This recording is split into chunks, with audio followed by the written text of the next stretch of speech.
வணக்கம். நம்ம CM Joseph Vijay sir இருக்கார் இல்லையா? அவர் பத்திரமா பார்த்துக்க வேண்டியது, எந்த ஆபத்தும் வராமல் பார்த்துக்க வேண்டியது போலீஸோட கடமை மட்டும் இல்லைங்க. அந்தந்த ஊர் மக்களுக்கும் அந்த அந்த பொறுப்பு இருக்குது. அதனால் நம்ம நாளைக்கு பார்த்துக்க வேண்டிய எந்த ஊருக்கு அவர் போகிறாரோ அந்த ஊருக்கு மக்களையும் ஜனங்களும் சேர்த்து தான் அவருக்கு பாதுகாப்பு கொடுக்கணும். ஏன்னா போலீஸை மட்டுமே நம்ம குறை சொல்லி அவ்வளோ போலீஸ் ஒவ்வொரு ஊர்லேயும் இது பண்ண முடியாது. ஏன்னா அவர் என்னென்னா இப்போ எல்லாத்துக்கிட்டையும் பயங்கரமான வெறுப்பை சம்பாரிச்சுக்கிட்டே இருக்கார். இது தப்போ ரைட்டாக தெரில, ஆனால் வெறுப்பை சம்பாதிச்சுட்டே இருக்கார். அவர் மக்களுக்கு எந்த அளவுக்கு நல்லது செய்கிறாரோ அந்த அளவுக்கு அவருக்கு ஆபத்தும் நெருங்கி வந்துக்கிட்டே இருக்கும். அதனால் யாரும் அவ்வளோ சீக்கிரம்லாம் அவர் விடமாட்டாங்க. இவ்வளோ தூரம் ஒரு மனுஷன் நல்லது பண்ணிகிட்ருக்கான்னா அந்த மனுஷனை அவ்வளோ சீக்கிரம் நிம்மதியாக இருக்கிறதுக்கான விடுறதுக்கெல்லாம் அவனுக்கு வாய்ப்பே இல்லை.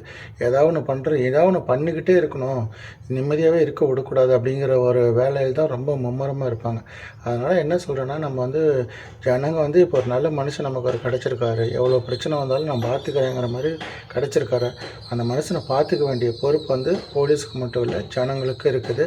அதனால் விஜய் சிஎம் எந்த தொகுதிக்கு எந்த ஊருக்கு போனாலும் டிவிக்கு ரசிகர்களும் கேட்டுக்கிறேன், மக்களுக்கும் கேட்டுக்கிறேன், அவர் பத்திரமா பார்த்துக்க வேண்டியது நம்ம பொறுப்பு. இந்த மனுஷன் விட்டுட்டோன்னா மறுபடியும் இந்த மாதிரி ஒரு மனுஷன் நமக்கு லைஃப்பில் கிடைக்கிறது ரொம்ப கஷ்டம். எம்ஜிஆருக்கு அப்புறம் ஒரு நல்ல மனுஷன் செய்கிறது கிடச்சிருக்கு. அப்படி அவ்வளோ சீக்கிரம் ஜனங்க விட்டுறாதீங்க, பத்திரமா பார்த்துக்கணும். அவரோட பார்த்துக்க வேண்டிய நம்ம பொறுப்பு.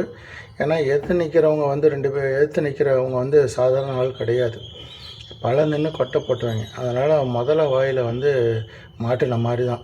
அதனால் முதல்ல தரையில் இருக்க வரைக்கும் தான் அது பெருசாக வெடிக்க ட்ரை பண்ணும். தண்ணிக்குள்ளே இழுத்துட்டு போயிடுச்சுன்னா சோழியை முடிச்சிடும். அதனால் சிஎம் சாரை எல்லா ஜனங்களுக்குமே கேட்டுக்கிறேன், மக்களுக்கு கேட்டுக்கிறேன், டிவிக்கு தொண்டர்களுக்கும் கேட்டுக்கிறேன், காவல்துறையினையும் கேட்டுக்கிறேன். அவர் கொஞ்சம் பத்திரமா பார்த்துக்கோங்க. நன்றி.